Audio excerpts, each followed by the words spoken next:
Estamos con Esperanza Martínez, portavoz de Acción Ecológica, y le vamos un poco a preguntar cuáles son las problemáticas ambientales que afectan al Ecuador y cuáles son los procesos de lucha y resistencia que se enfrentan a estos problemas. Bueno, yo creo que valdría la pena empezar diciendo que el Ecuador es un país que se caracteriza por ser un país muy rico, es un país que tiene mucho sol, 365 días de sol al año, que tiene agua, que tiene biodiversidad, pero que sufre esto que ahora los economistas llaman de la maldición de la abundancia, porque por desgracia, al tener tantos recursos, y entre ellos minerales, ha sido un país que ha sido sujeto de una larga historia de saqueo y de, digamos, y de apropiación de riquezas de la naturaleza. Nosotros empezamos a ser un país petrolero, a exportar petróleo desde los años 70, aun cuando actividades de exploración y de apropiación de estos recursos fueron anteriores. Hay algunas zonas en las que nunca llegamos a saber cuánto petróleo hubo, como por ejemplo son las exploraciones en la costa, las actividades de explotación en la costa. Sin embargo, desde que se tiene conciencia de la exploración y desde que el Estado fue capaz de poner un poco más de control, son ya, digamos, bastantes años, son 40 años de actividades petroleras que han ido dándole un sello al país y han ido marcando un cierto tipo de desarrollo que se caracteriza básicamente por esta idea de explotar materias primas a costa de lo que sea. Ahora Ecuador tiene conflictos por la actividad petrolera, tiene conflictos porque se pretende incursionar en la actividad de explotación intensiva de minería, minería a cielo abierto, tiene conflictos porque se pretende ampliar una frontera o construir una frontera, por ejemplo, de biocombustibles. Tiene problemas por las pretensiones de introducir transgénicos. Hasta el momento el Ecuador es un país libre de transgénicos, sin embargo hay quienes pretenden introducirlos. Es decir, tenemos una gama de problemas que son comunes a la mayoría de países de América Latina, pero que en el caso del Ecuador, al ser un país pequeño, altamente ocupado, tienen unas dimensiones como súper fuertes, ¿no? Nosotros tenemos que en este país pequeño, en cada zona en donde se pretende abrir una mina, hay una sociedad, una comunidad que está viviendo. En cada zona en donde se ha abierto un pozo petrolero, hay una familia que comparte esa agua, digamos, que comparte esa zona. Entonces, esto ha significado que el Ecuador tenga tantos problemas, todos esos problemas ambientales se hayan convertido en fuertes conflictos y que hayan expresiones de lucha y de resistencia por parte de las comunidades. Movimientos de resistencia en el Ecuador contra las actividades petroleras hay bastantes. Hay en la zona petrolera antigua, que es la zona que fue operada por Texaco, existen las comunidades que se organizaron a partir del 93, digamos, para colocar un juicio contra esta empresa. Es un juicio que tiene ya 15 años, pero es un juicio por el cual se ha logrado inventariar todos los impactos sociales a la salud, los impactos ambientales, los impactos a las economías de subsistencia, y se tiene ya una matriz de información muy importante.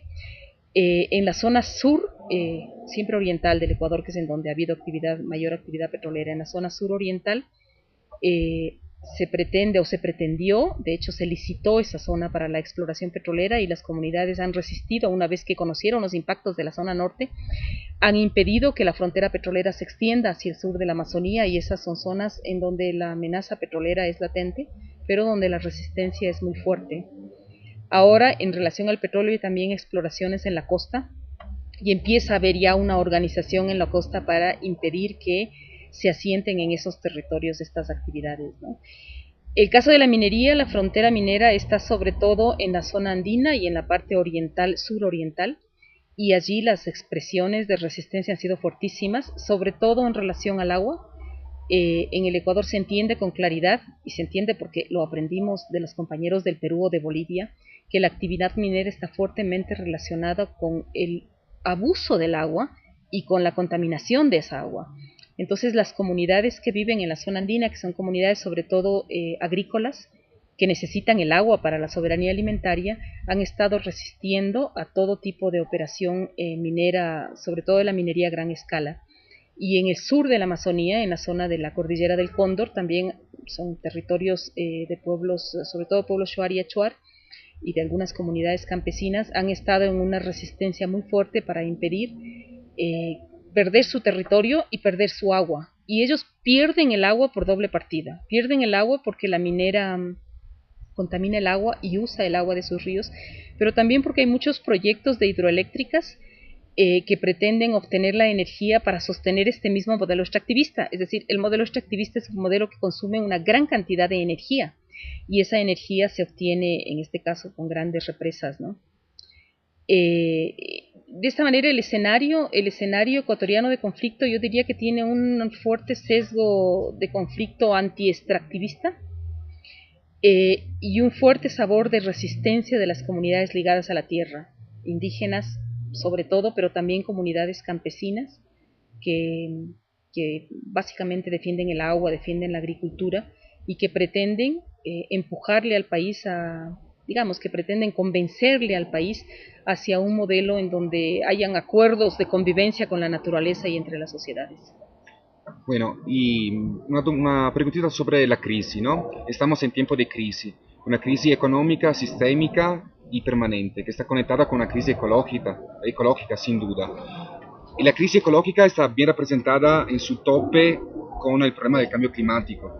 Miles y miles de personas, movimientos sociales, ambientales se encontraron en diciembre del 2009 en la cumbre de Copenhague, que fue evidentemente un fracaso, ¿no? Abajo del perfil de los acuerdos. ¿Cuál es el camino ahorita entre la cumbre de Copenhague y la cumbre COP16 de Cancún, pasando por la cumbre de los pueblos de Cochabamba y la así dicha Carta para los Derechos de la Pachamama de Cochabamba que salió y que está un poco representando las instancias de los movimientos sociales y ambientales un poco en cualquier lado del mundo? Bueno, yo creo que la cumbre de Copenhague, por suerte, fue un fracaso, porque lo que los intereses industriales, los intereses empresariales aspiraban para Copenhague era mucho peor de lo que salió. Es decir, creo que desde la lectura nuestra de movimientos sociales es terrible que no se logren acuerdos, pero creo que los planes en relación al cambio climático pueden ser mucho más perversos de lo que estamos viendo. Por suerte, en Copenhague fracasó todo el plan de introducir transgénicos como estrategias masivas para enfrentar el tema del cambio climático, de hacer experimentos con nanotecnología para, no sé, geoingeniería y demás para manipular los climas. Es decir, creo que en los escenarios del cambio climático hay muchas más cosas de las que tenemos que preocuparnos que la falta de decisiones de bajar el consumo. Entonces creo que ese es un tema que debemos mantenerlo como presente, ¿no? Ahora, de cara a Cancún, yo creo que en este tiempo, digamos, en este año, efectivamente hemos ganado el tiempo de posicionar algunos temas fuertes. Yo creo que uno de esos temas fuertes es este que mencionabas de Cochabamba, de los derechos de la madre tierra. Estos derechos fueron reconocidos también en la Constitución ecuatoriana y estos derechos bien utilizados podrían dar una herramienta para replantear el modelo en su conjunto. De hecho, no podemos pensar esta idea del summa causa si no es partiendo de la premisa de defenderle, de tratarle a la naturaleza ya no como un objeto de propiedad, sino como un sujeto de derechos, como lo han hecho siempre los pueblos indígenas, ¿no? Como la madre tierra, y de reconocernos nosotros hijos de esa madre tierra, es decir, de reconocer este sentido de pertenencia a la naturaleza, porque está claro que sin la naturaleza los seres humanos no pueden vivir, las sociedades no podrían existir.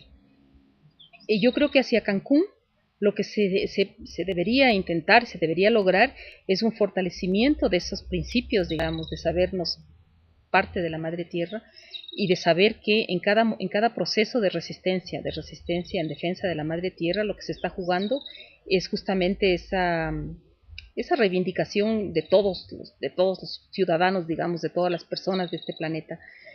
Creo que hay algunos esfuerzos en relación a hacer cada vez más visibles los problemas ambientales. Yo creo que las organizaciones mexicanas están haciendo un gran esfuerzo por hacer visibles cuáles son los costos del modelo. Yo creo que México es de los lugares en donde se puede ver con mayor claridad toda la descomposición del sistema, toda la descomposición de esta producción que no se apiada ni de la gente ni de la naturaleza. Y creo que es un buen momento para observar eso, para observar cuáles son los límites del sistema, y que en México se llegó al, digamos, al filo del abismo, ¿no? Entonces es una oportunidad de compartir con las poblaciones locales estos temas. Creo que hay un tema también que ha ido surgiendo desde Cochabamba desde Copenhague, pasando por Cochabamba hasta, me imagino, en Cancún será un tema fuerte, que es esta idea de enfrentar el cambio climático desde el problema. El problema del cambio climático es el consumo petrolero. Y en ese sentido el Ecuador tiene esta propuesta de no explotación del Yasuní, que es una propuesta importante, que aun cuando tenga dos versiones, que no necesariamente coinciden enteramente, digamos, una versión oficial del gobierno que está sujetando la idea de no explotación del Yasuní a una compensación internacional por demás justa, si es que hablamos de la justicia climática, y una versión de la sociedad que no necesariamente la liga, aun cuando reafirma la justicia ambiental, no necesariamente la condiciona a la compensación y que piensa que se trata más bien de un cambio civilizatorio que tenemos que empezar a abordar y que de alguna manera se está empezando con este tipo de iniciativas. Yo creo que en Cancún van a surgir muchas iniciativas, o por lo menos el tema de no explotar el crudo va a ser llevado por muchas organizaciones. Yo creo que esta idea que ya es verbo, esta idea de yasunizar, es algo que va a tener un fuerte eco en Cancún. Y por yasunizar estamos entendiendo respetar la naturaleza, respetar los modos de vida comunitarios, respetar los territorios sagrados. En este caso Yasuní es comúnmente asumido como un territorio sagrado, y se está poniendo en juego un nuevo paradigma, un paradigma civilizatorio en donde de lo que se trata es de ya no pensar con esta fe ciega o en este norte absurdo del crecimiento económico, y empezar a bajar a conceptos distintos, más diversos, como por ejemplo el summa causa y el respeto a la naturaleza. Y todo el mundo que está demandando justicia ambiental y social habla también de una palabra en común con todos, que es justicia climática. ¿Cómo se declina la justicia climática en Ecuador y en qué forma Acción Ecológica está en camino hacia Cancún? Bueno, para nosotros la justicia climática, yo creo que la palabra es como bastante completa, ¿no? Es intentar lograr un equilibrio entre lo que se produce y se consume, una igualdad de sectores de la sociedad, obviamente norte-sur, pero dentro del Ecuador también, que nosotros tenemos que de todas maneras hay actores, hay sectores de poder que consumen más de lo que deben y que someten a los sectores más empobrecidos, a los sectores más marginalizados. Cuando se habla de justicia, se habla de equilibrio, se habla de igualdad de oportunidades, se habla de respeto a las biodiversidades, y se habla de pensar en estos tres niveles, ¿no? Porque cuando uno piensa en el clima, automáticamente se conecta solamente en el planeta, en el clima global, en el calentamiento, en los distintos procesos de crisis climática. Pero hay una dimensión, aparte de esa crisis climática que es fundamental, hay una dimensión nacional que es la que nos tiene que obligar a pensar en cuál es el camino que tenemos como país, cómo desprendernos y cómo salir de esta dependencia petrolera hacia un Ecuador postpetrolero que respete los bosques, las comunidades, que se asiente más en prácticas apegadas a la tierra. Y también a nivel local, ¿no? Porque el clima se va decantando por las pequeñas destrucciones locales. Para las comunidades es clarísimo que cuando uno tumba un bosque, inmediatamente en esa zona empieza a haber más sequía, empieza a haber menos animales, empieza a haber menos agua. Entonces, creo que hay que aprender a mirarle tangencialmente a todo lo que tiene que ver desde la gran casa que es el planeta, nuestra casa que también es el país, y la dimensión bien local, ¿no? Entonces la justicia climática es una justicia que atraviesa todos esos niveles. Nuestra agenda para Cancún es sí, apostarle a la justicia climática como una agenda común para todos.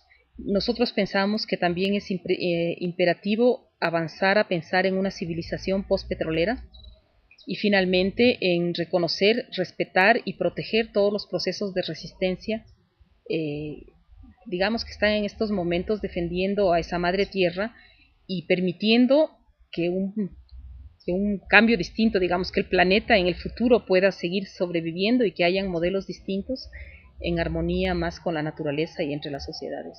Sí, y como se decía por las calles de Copenhague, se tiene que cambiar no el clima, sino el sistema. Así es. Creo que nos vemos en Cancún, muchas gracias y que siga la lucha y los procesos desde abajo. Chévere. No sé si nos veremos en Cancún, a menos que tengas Skype.